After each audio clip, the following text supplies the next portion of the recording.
Një burr vdiq dhe një tjetër u lëndua rënd pasi u zun nga shembja e dheut teksa po punonin në një kantier ndërtimi në lagjen Veternik në Prishtinë. Pa dhënë detaje nëse është intervistuar ose arrestuar ndonjë person, policia konfirmoi se ngjarja ka ndodhur mesditën e së shtunës. Nga informacionet e para është bërë ditur se njëri nga ata është nxjerrë nga aty dhe po merr trajtimin e nevojshëm mjekësor në QKUK.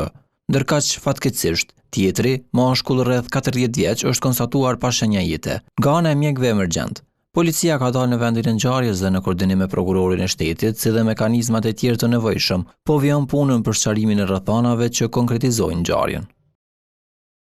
Në emergjencën e qendrës klinike universitare të Kosovës konfirmuan se punëtori i lënduar është jashtë rrezikut për jetë, ndonse me lëndime serioze. Të pacienti kemi frakturë të artikulacionit të gunit dhe të artit të dy ishtrave të tibies dhe të fibulës. Janë fraktura serioze, të cilat duhet të riparohen.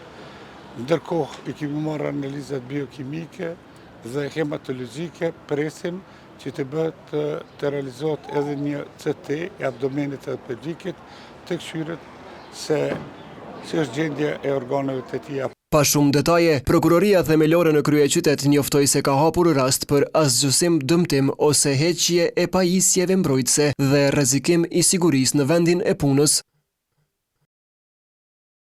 Prokurori i shtetit në koordinim me policinë e Kosovës ka nisur një hetim mbi vdekjen bazuar në nenin 358 të Kodit Penal të Republikës së Kosovës dhe me kujdes të shtuar po shqyrtojnë të gjitha aspektet e rastit për shqyrtimin e plot të rrethanave të kësaj ngjarjeje tragjike.